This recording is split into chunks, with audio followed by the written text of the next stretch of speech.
늘 도우시는 하나님이란 제목으로 보시겠습니다. 그가 창세기 14장 19절 말씀, 요절 말씀을 함께 읽겠습니다. 그가 아브라함에게 축복하여 가로되 천지의 주제시오 지극히 높으신 하나님이여 아브라함에게 복을 주옵소서. 아멘. 본문도 함께 읽겠습니다. 본 장에는 최초의 가나안 전쟁에 대한 기록이 등장한다.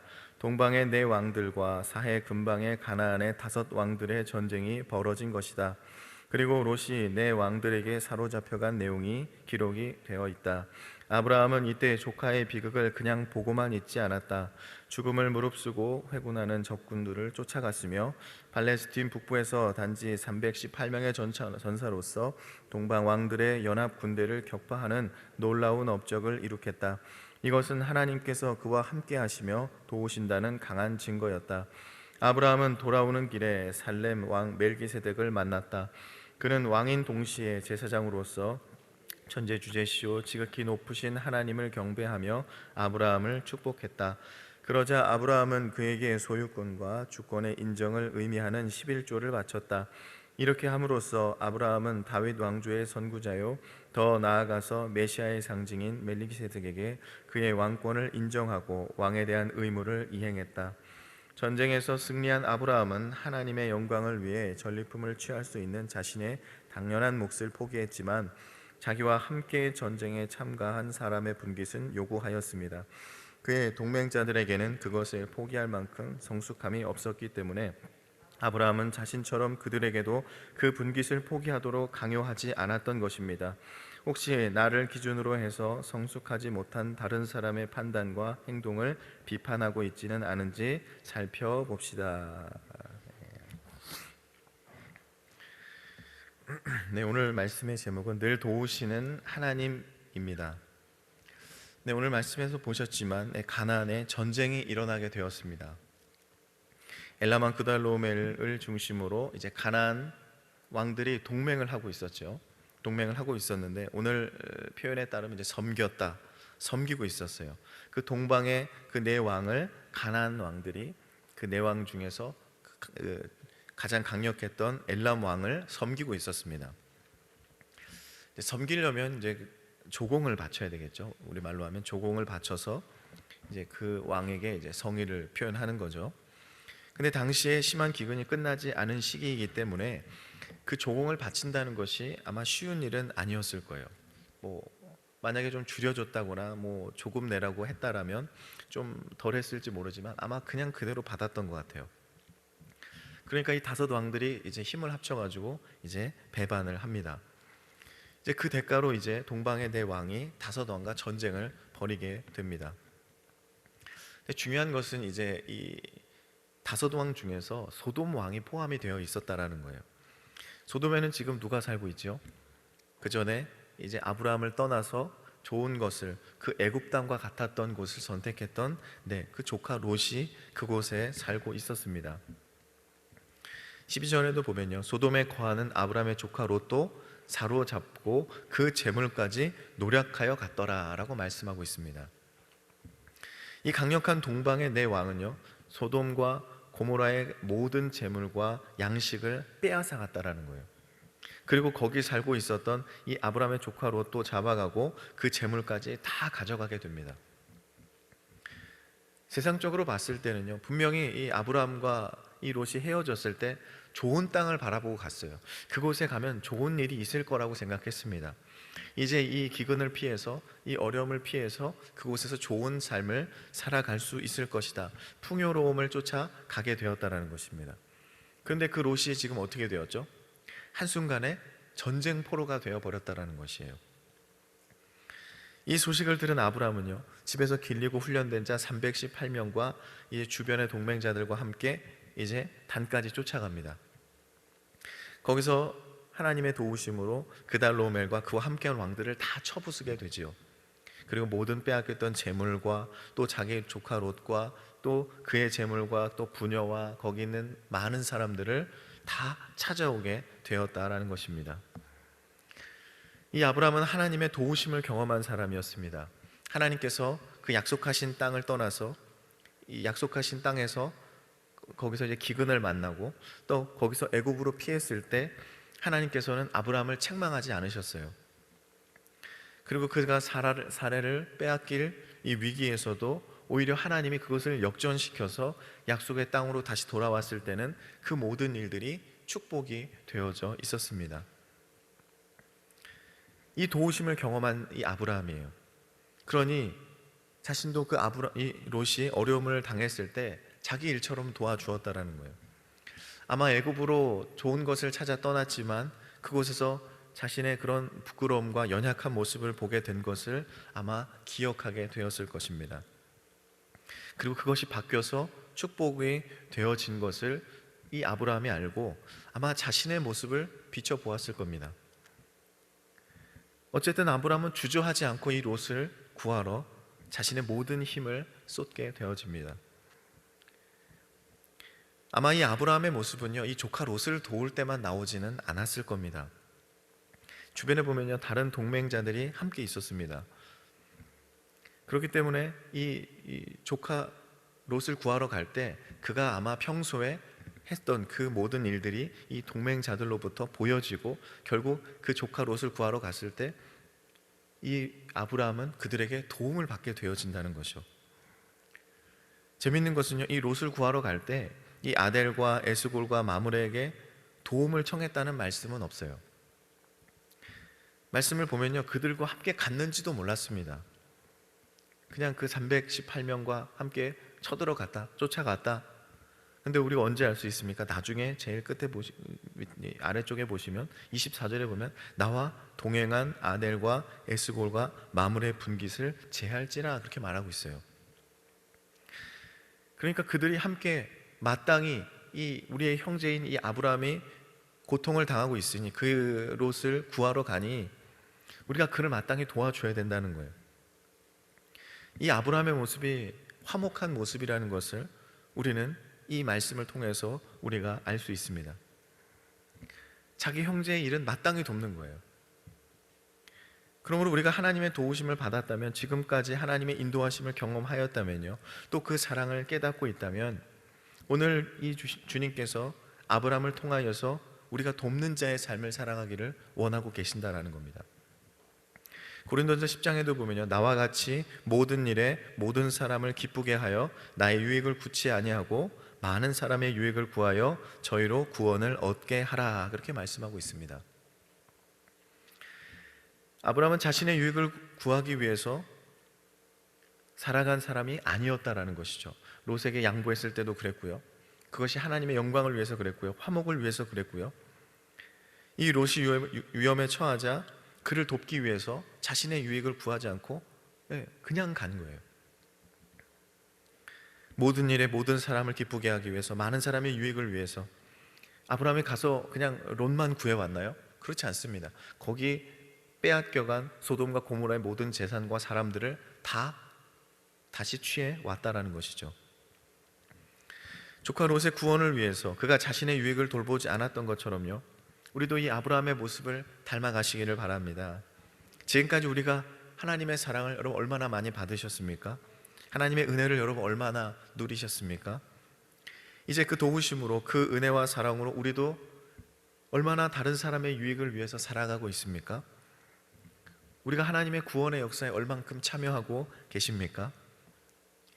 내가 하나님을 믿는다고 말하고 예수 그리스도를 사랑한다고 늘 고백하지만 그 삶 속에서 또 우리 가족 가운데, 우리 이웃 가운데에서 그것이 얼만큼 사랑으로 표현이 되어지고 있냐라는 것이죠. 여러분, 우리가 줄 수 있는 최고의 사랑은 무엇일까요? 우리가 줄 수 있는 최고의 사랑은 그들에게 구원을 허락해 주는 것입니다. 구원을 전하는 거예요. 그들이 주님을 믿고 하나님께서 주시는 그 구원의 은혜를 누리며 그 삶 가운데 평안함과 만족함과 기쁨을 누리게 살 수 있도록 우리가 도움을 주는 거예요. 우리가 은인과 금을 주는 것이 아닙니다. 예수 그리스도의 이름을 그들에게 전해주는 것입니다. 많은 사람의 유익을 위해서 살아가는 이유가요, 구원을 위해서라고 우리에게 말씀하고 있습니다. 그러므로 우리가 하는 모든 선한 일들은 하나님의 뜻 가운데서 구원의 열매가 맺어져야 될 줄 믿습니다. 근데 나보다 남의 유익을 구하면서 살아가는 것은요, 굉장히 어려운 일입니다. 내가 아직 채워지지도 않았는데 어떻게 남을 채우고 남의 좋은 일을 한다? 아마 세상의 방식과는 많이 다르죠. 그런데 그것이 내가 남의 유익을 구하는 것이 내가 부족해지고 약해지는 것이 아님을 여러분 기억하시기를 바랍니다. 우리가 베푸는 선을 통해서 우리의 삶이 더 만족함과 풍성함과 은혜와 기쁨으로 가득 차게 될 줄 여러분 믿으시기를 바랍니다. 시편 37편 3편에 보시면요, 3절에 보시면 여호와를 의뢰하여 선을 행하라, 땅에 거하여 그의 성실로 식물을 삼을지어다, 그렇게 말씀하고 있습니다. 여호와를 의뢰하고 선을 행하라고 말씀합니다. 주님께서 우리를 도우심을 기억하고요, 그분께 의지하는 삶을 살아가고요, 우리가 그 믿음과 은혜와 또 감사와 그 가운데에서 우리가 선을 베풀며 살아가는 자는요, 그 성실함이 나의 식물이 된다, 그렇게 말하고 있습니다. 식물, 여기서 식물은 이제 먹을 것, 음식을 이야기하죠. 성실이 나의 먹을거리가 되어지는 겁니다. 여러분 밥을 얼마큼 드시죠? 하루에 3번 드시죠? 아침을 못 드시는 분은 2번 드시겠지만 밥은 매일 먹는 것입니다. 다시 말해서 우리가 이 성실함을 얼마큼 나타내야 됩니까? 근데 매일 그 성실함을 나타내야 된다는 거예요. 그러면 그 성실이 나의 식물이 된다고 말합니다. 그것이 나의 식량이 되어지는 것이죠. 주님께서 우리의 그 성실함을 보시고 우리에게 풍족함으로 채워주신다는 거예요. 그러므로 남의 유익을 구하며 성실함으로 선을 베푸는 자에게 하나님께서 더 큰 은혜와 사랑을 우리에게 채워주심을 여러분 믿으시기를 바랍니다. 그 믿음으로 더 큰 은혜와 사랑을 경험하는 여러분 되시기를 축원을 드립니다. 우리가 또 이 말씀을 통해서 얻을 수 있는 교훈은요, 우리가 악한 것은 모든 모양이든지 버려야 된다는 것입니다. 이 아브라함이 그돌라오멜과 또 그와 함께한 왕들을 쳐서 승리한 다음에 그 재물과 사람들을 다 찾아왔습니다. 그때 소돔 왕이 그를 반겨주죠. 그리고 사람들은 내게 보내고 물품은 네가 취해라. 사람들은 나에게 보내고 우리가 노략당했던 그 물건들은, 식량들은, 물은 다 아브라함 네가 가져라, 이렇게 얘기를 합니다. 당시 문화로도요, 그 아브라함이 그 전쟁에 이긴 그 재물을 취하는 것이 마땅한 일이었어요. 아브라함이 그것을 다 갖는다고 해서 누가 뭐라고 할 사람이 없습니다. 여러분, 내 왕의 군대에서 얻은 전리품과 그들이 소돔과 고모라에게서 빼앗았던 그 재물들과 양식이 있습니다. 그것이 여러분 아브라함에게 다 간다고 한번 생각을 해보세요. 아마 굉장히 많은 재물이 이 아브라함에게 생길 것입니다. 아마 많은 사람들은 그것을 거부할 수 없을 거예요. 내가 마땅히 취해야 될 것이고 그 소돔 왕도 지금 나에게 가지라고 얘기를 했어요. 여러분, 그 갖는 게 잘못된 걸까요? 아브라함의 시선을 한번 보실까요? 아브라함은 그것을 어떻게 했죠? 거절했다라는 거예요. 당신의 것은 아무것도 갖지 않겠다라고 말합니다. 정말 실오라기 하나, 신발끈 한 가닥도 가지지 않겠다고 말하고 있습니다. 여러분, 왜 아브라함이 이 소돔 왕이 취하라고 한 재물, 자신이 전쟁에서 승리해서 마땅히 받아도 되는 그 재물을 하나도 받지 않았을까요? 그것이 아무리 나에게 유익이 된다고 해도 결국 그것이 하나님의 영광을 가리는 일이었다라는 것입니다. 오늘 말씀에도 아브라함이 그 재물과 양식을 만약에 취했다면 소돔 왕이 그렇게 말할 것입니다. 내가 아브라함을 부자가 되게 만들었다, 그렇게 말할 거예요. 분명히 사람들도 이 소돔 왕, 또 이 전쟁에 이겨서 그 재물을 갖게 된 아브라함을 사람들이 기억하고요, 아브라함이 저렇게 부자가 된 것은 전쟁에 이겨서 그것을 이 왕에다 가지라고 해서 소돔 왕 때문에 부자가 되었다라고 얘기를 할 겁니다. 아브라함은 그것을 알고 있었던 거예요. 이 전쟁은 누가 이기게 하셨죠? 하나님이 승리하게 만들어 주셨어요. 이전에 애굽의 사건을 통해서 많은 재물을 얻게 하셨고요, 또 이 전쟁은 그저 이 아브라함이 조카를 위해서 뛰어든 전쟁이었습니다. 아마 조카가 아니었다면 이 전쟁에 뛰어들 이유가 없죠. 그 소돔은 굉장히 악한 그 문화에 하나님의 심판을 받아 마땅한, 결국 나중에 심판을 받죠. 그런 땅이었습니다. 그런 나라였어요. 이게 하나님을 위한 전쟁도 아니었고요, 하나님의 영광을 위해 뛰어든 전쟁도 아니었습니다. 그냥 조카 롯을 구하기 위해서 그렇게 되어진 것입니다. 그러니 조카와 이 제사를 다 돌려받은 아브라함은요, 이제 다른 것을 마음에 두지 않았다라는 것입니다. 소도망을 통해서 얻은 그 재물이 하나님의 영광의 걸림돌이 되어지지를 원치 않았다라는 것이죠. 여러분, 그 많은 재물이요, 세상에서는 정말 아름다운 모습일 거예요. 아마 거부할 수 없을 겁니다.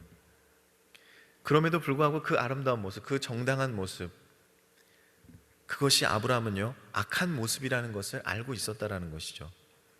그가 애굽에서 많은 재물을 얻어서 무사히 돌아온 것과 전쟁에서 승리하여 돌아온 것은 모두 하나님의 은혜임을 이 아브라함은 그것을 취하지 않음으로 증명하고 있다라는 것이에요. 롯을 보낼 때도 그랬죠. 하나님의 영광을 위해서, 화목을 위해서 그를 보냈습니다. 우리의 삶에도 유익한 모습, 또 아름다운 모습으로, 때로는 이 안전이라는 이름으로 우리의 믿음이 세상의 유혹과 어떤 타협 가운데에서 이 저울질이 될 때가 있습니다. 당연한 것 같아요. 마땅한 것 같아요. 내가 누려야 되고 내가 안전하기를 원하고요. 그것이 내가 안전하기를 원하는 것을 누가 뭐라고 하겠습니까? 근데 우리가 믿음으로 온전히 중심을 유지하는 자라면, 그것의 판단의 기준이 만약에 믿음이라면, 여러분, 그 저울이 어느 쪽으로 기울어야 되는지는 우리가 너무나도 확신한 모습입니다. 여러분, 악한 모습은요, 그것이 어떤 모습이든지 우리가 버려야 된다고 말하고 있습니다. 데살로니가전서 5장에도요, 범사에 헤아려 좋은 것을 취하고 악은 모든 모양이라도 버려라, 그렇게 말하고 있습니다. 아브라함은 좋은 것을 취했다라고 말하죠. 하나님의 뜻을 취했습니다. 악은 그 모양이 정말 그 수많은 재산일지라도 그것은 실오라기 하나도 취하지 않는 모습을 우리는 보게 됩니다. 하나님의 영광을 가리는 일이라면요, 네, 그거 포기했어요. 하나님의 영광을 가리는 일이라면요, 그 아브라함의 신앙으로 다른 사람들의 그 양심을 판단하거나 강요하지 않았다라는 것이죠. 그가 자신의 기준으로요, 자신의 동맹자들을 판단하지 않았습니다. 자신처럼 이 소돔 왕에게 받아야 될 그 재산을, 마땅히 돌아가야 될 것을 너희들도 그것 받지 말아라, 여러분, 그렇게 얘기하지 않았어요. 그들의 분깃은 그들에게 돌릴지어다, 다 나눠줬다라는 거예요. 여러분, 우리의 삶에도 이 악한 모습이 여러 가지 모양으로 찾아옵니다. 그 모습이 악한 모습인지 아닌지 분별하지 못하게 우리 가운데 교묘하게 찾아오게 되어집니다. 굉장히 혼란스러울 때가 많이 있을 거예요. 그러나 그 판단은 어떻게 돼야 되죠? 그 모든 것들이 하나님의 영광인지 아니면 그렇지 않은지 우리가 범사에 헤아려 모든 것을 생각해서 그것이 하나님의 뜻대로 판단되어지는 여러분들이 되시기를 바랍니다. 하나님의 영광을 가린다면요, 그것이 아무리 세상 가운데 내 삶의 유익이 되어지고 아름다운 모습으로 찾아왔을지라도 여러분, 그것을 믿음으로 우리는 포기할 수가 있어야 된다는 것입니다. 여러분, 또 악한 모습은요, 우리의 영적인 교만의 모습으로도 찾아옵니다. 우리가 복음을 전할 때, 또 우리 신앙의 기준으로 다른 사람들을 판단하는 그 일들이 생길 때가 있습니다. 예수님의 모습을 본다면요, 그것이 너무나도 악한 모습임을 우리는 분명히 알 수 있습니다. 여러분, 예수님이 십자가에 못 박히실 때 하나님께 만약에 저들이 나를 믿지 않고 십자가에 못 박았다고, 저들이 정말 아무것도 모르는 백성이니까 벌하여서 하나님의 아들이 나를 십자가에 못 박은 저들을 하나님이 아주 그냥 심판해 달라고, 여러분, 그렇게 기도하지 않으셨어요. 예수께서 가라사대 아버지여 저희를 사하여 주옵소서, 자기가 하는 것을 알지 못함이다, 오히려 그들을 위해 기도해 주었다라는 거예요. 그러니 우리는요, 범사에 헤아려 좋은 것을 취해야 된다고 말합니다. 여러분, 좋은 것이 무엇이죠? 좋은 것이 무엇입니까? 누가복음 10장에 마리아는 이 좋은 편을 택하였으니 빼앗기지 아니하리라, 이런 말씀이 있죠. 그때 마리아가 택하였던 것이 무엇입니까? 예수님의 무릎 아래서 예수님의 그 말씀을 듣고 있었습니다. 바로 좋은 것은요, 주님의 말씀입니다. 주님과 함께하는 시간이고요, 예배하는 시간입니다. 그러므로 우리는 주님의 말씀이 있는 자리, 주님께 기도하는 자리에 온전히 우리가 서 있어야 되는 줄 믿습니다. 예배가 회복되시고 기도의 문이 활짝 열리시기를 바랍니다. 그래서 무엇을 하든지 하나님의 영광을 위해 살아가고 주님을 알지 못하는 자들, 또 믿음이 연약한 자들에게 주의 이름으로 교훈하고 사랑으로 축복하시기를 축원을 드립니다. 오늘 이 아브라함을 통해서 늘 도우시는 하나님, 또 그 도우심을 받는 자에 대한 삶을 우리가 말씀을 나누었습니다. 그러므로 우리도 이 아브라함과 같이 큰 믿음으로 범사에 헤아려서 악한 것은 어떤 모양이든 버리고 또 좋은 것을 취하는 삶, 하나님의 영광을 위해 살아가는 삶으로 그 삶이 주님께서 항상 도우시는 삶, 주님께서 이끄시는 삶이 되시기를 주님의 이름으로 간절히 축원을 드립니다. 기도하겠습니다. 하나님 감사합니다. 하나님, 오늘 새벽 제단 가운데 하나님 우리를 불러주셔서 하나님께 먼저 이 아침을 드리게 하심을 감사를 드립니다. 주님, 우리를 늘 도우신 하나님, 우리가 그 도우심을 기억하며 우리의 삶에도 하나님 그 도움을 우리가 줄 수 있는 하나님 화목케 하는 자의 삶을 살아갈 수 있도록 주님 인도하여 주시옵소서. 내가 도울 힘을 주시고 용기를 주시고 은혜 주시고 믿음 주셔서 하나님 나를 통하여서 많은 사람들이 유익을 얻고 그 유익이, 그 선하심이 하나님의 구원의 역사로 나타나는 하나님의 놀라운 일로 주님께서 이루어 주시옵소서. 감사드리며 예수 그리스도의 이름으로 기도하옵나이다. 아멘.